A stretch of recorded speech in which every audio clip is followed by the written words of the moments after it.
Pour se projeter vers l'avant, le nageur oriente ses appuis vers l'arrière. L'erreur la plus fréquente est de mal orienter les appuis, soit vers le fond ou vers la surface.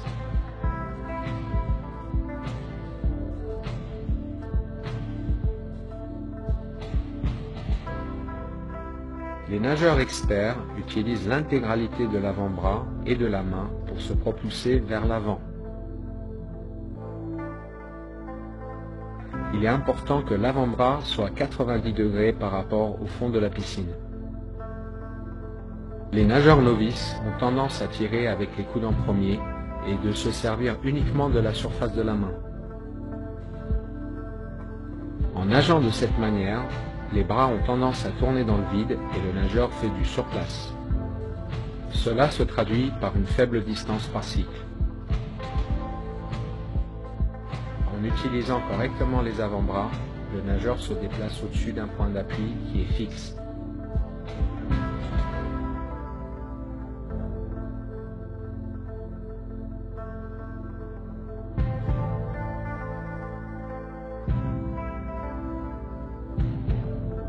Si la trajectoire de la main s'éloigne trop de l'axe central, il y a une perte de force.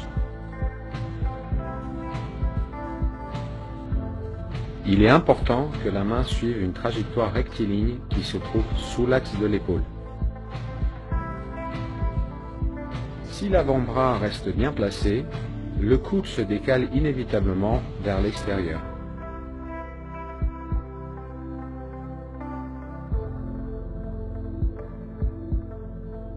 Les bons nageurs restent relâchés pendant une majorité du cycle et contractent leurs muscles uniquement pendant la traction sous-marine.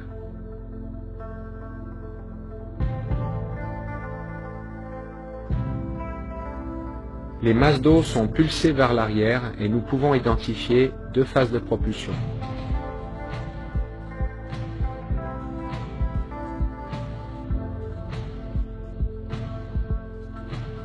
La majorité du déplacement vers l'avant est générée par la première phase de propulsion.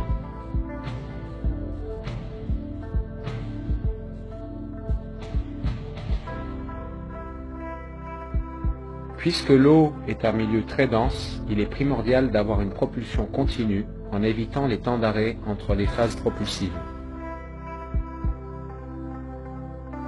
Le contre-exemple en natation est le crawl rattrapé.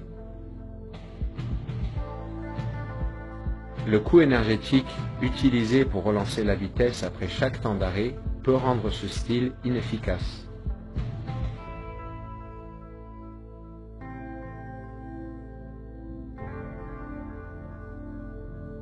Dans toutes les nages, une propulsion efficace est le résultat d'une orientation correcte des appuis, de l'utilisation des bons muscles au bon moment et de la continuité. There's no better way to train a narrow, consistent kick than with vertical flutter kick. And coaches, there's no better way to improve a swimmer's kick than to film them doing this and show them how they're moving their legs and feet. The model looks like this. The legs are long, yet supple. The toes are pointed, yet the feet and ankles are flexible. The kick initiates with the hips and thighs, and not with the knees. The kick is quick, narrow, and continuous. The swimmer maintains a long body line and avoids the common mistake of folding into a bicycling position.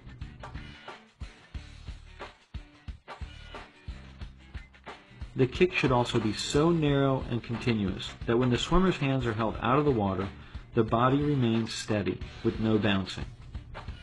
To add a fine point to this drill, try making sharp 90-degree turns using only the hips and kick to power your rotation.